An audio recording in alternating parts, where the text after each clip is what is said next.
Imagine waking up one morning, pouring your coffee, checking your bank account, and it's gone. Not a glitch, not a mistake. Gone. Every penny, every number, every promise erased. Overnight, the life you built is meaningless. Sounds impossible? It isn't. History proves it again and again. Weimar Germany, 1923. Prices doubling daily. People burning wheelbarrows full of marks just to stay warm. Your savings, worthless. Argentina, 2001. Banks frozen. Citizens given hours to withdraw what was legally theirs before restrictions hit. Venezuela, today.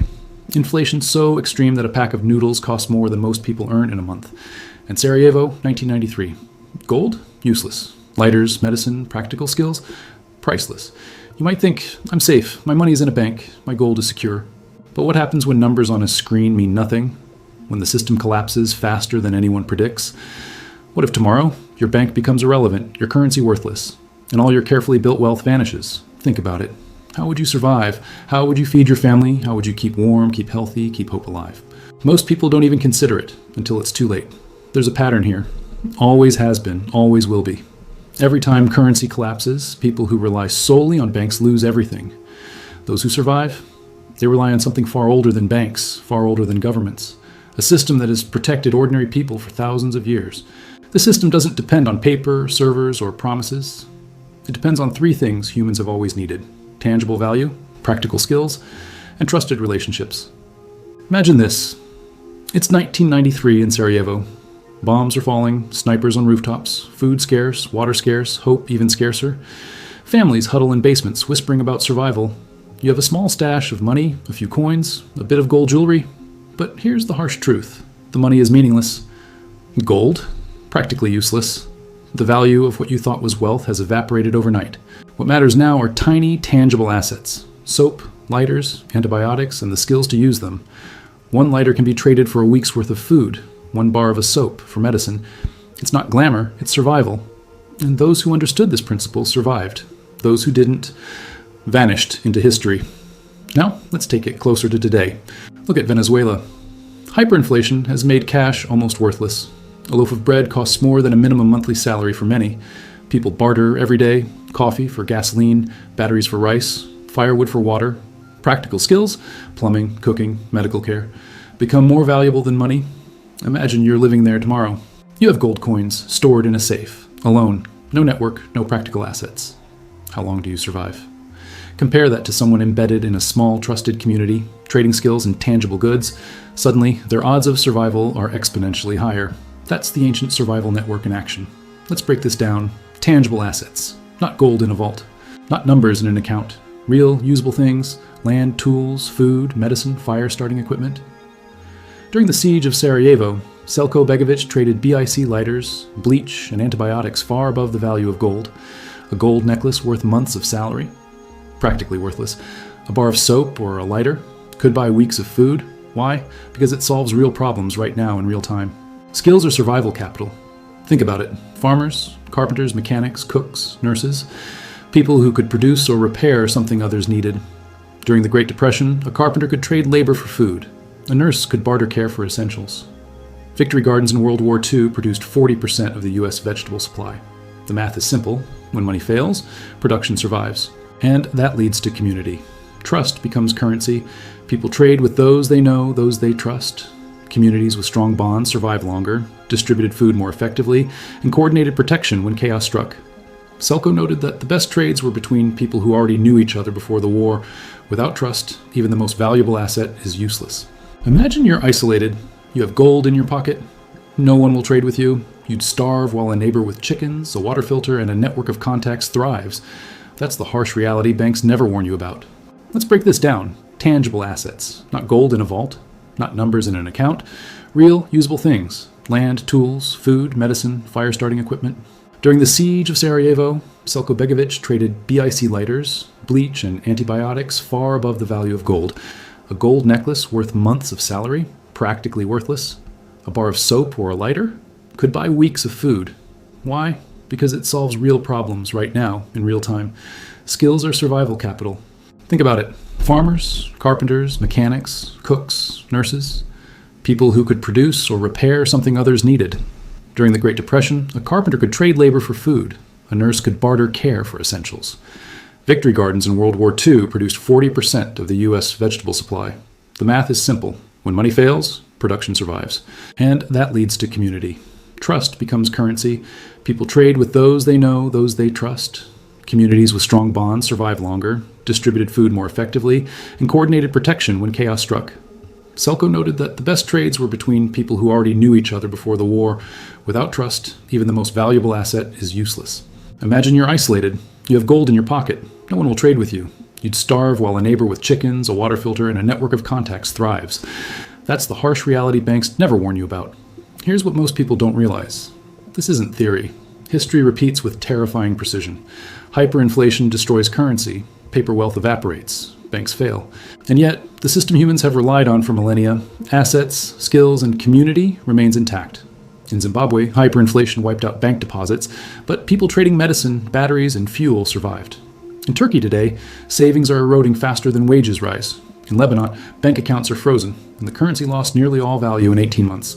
Anyone relying solely on banks? Exposed? Anyone embedded in the ancient survival network, prepared with practical assets, skills, and trusted contacts, remains resilient. Pause for a second. Imagine your bank froze tomorrow. What would be your first move?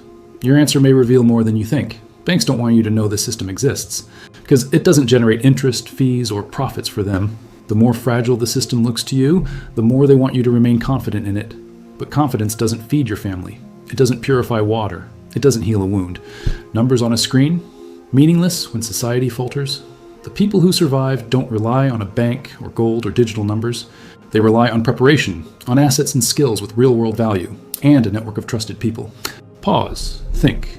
Could you survive a sudden collapse tomorrow? If not, that's exactly why you're here. Because now I'm going to show you the system humans have used for thousands of years. A system so simple, yet so powerful, it has outlasted empires, revolutions, hyperinflation, and wars.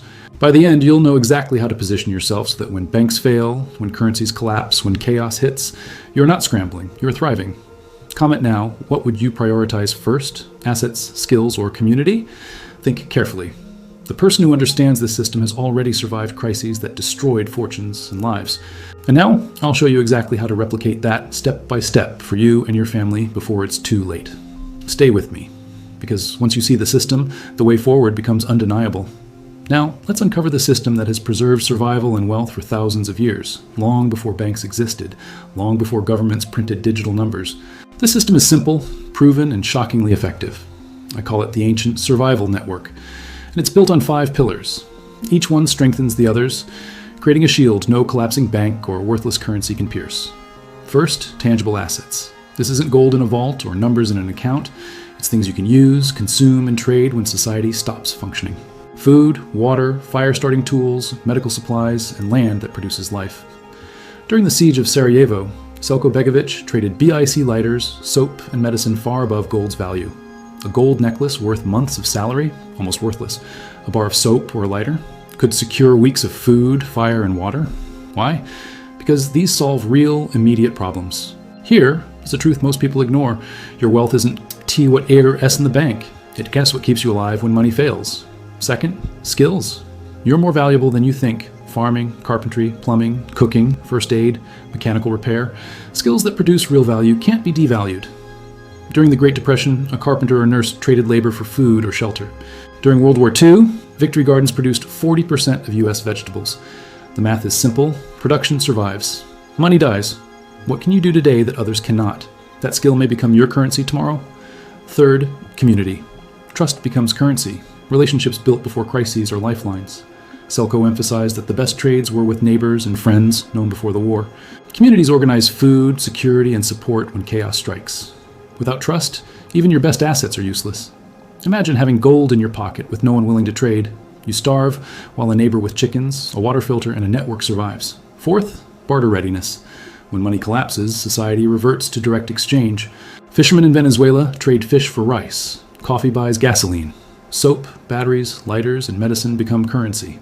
Your goal is to hold assets that everyone needs, that are portable, consumable, and tradable in small units. Large single items are vulnerable to theft. Small, distributed, practical goods are your safest hedge. Fifth, optional strategic wealth. Yes, gold and silver retain value, but only after the first 4 pillars are secure. In a crisis, gold can't cook food, purify water, or heal wounds. It regains value only when stability returns. Your priority: practical assets first, optional long-term hedge later. Here's the pattern you see repeated across history.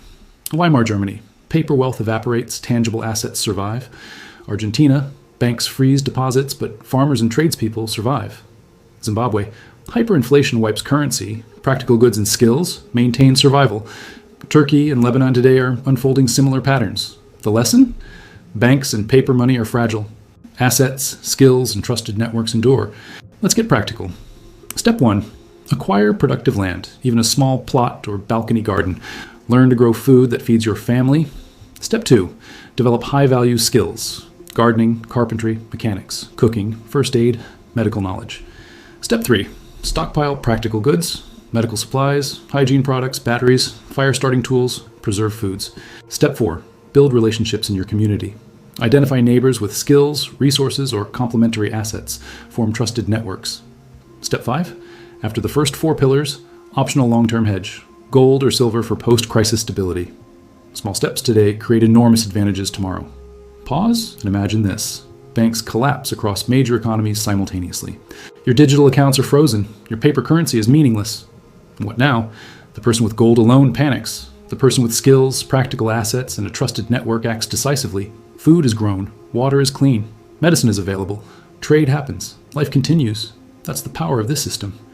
During the siege of Sarajevo, people traded soap and lighters for weeks of survival. In Zimbabwe, black market medicine saved lives while banks and digital money became irrelevant. In the Great Depression, families with land and skills thrived while urban households with savings suffered. Even in Lebanon, people with practical skills and gardens fed millions while money alone couldn't.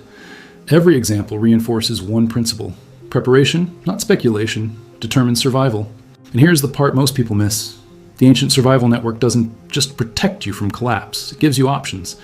You can continue producing value, help others, and even profit safely during chaos. This is wealth you control directly, not dependent on a bank ledger. The system you now understand works across centuries, continents, and crises. But it only works if you act before the collapse. Here's the brutal truth. Crises are inevitable. Patterns repeat. Currency fails. Banks falter. Governments restrict.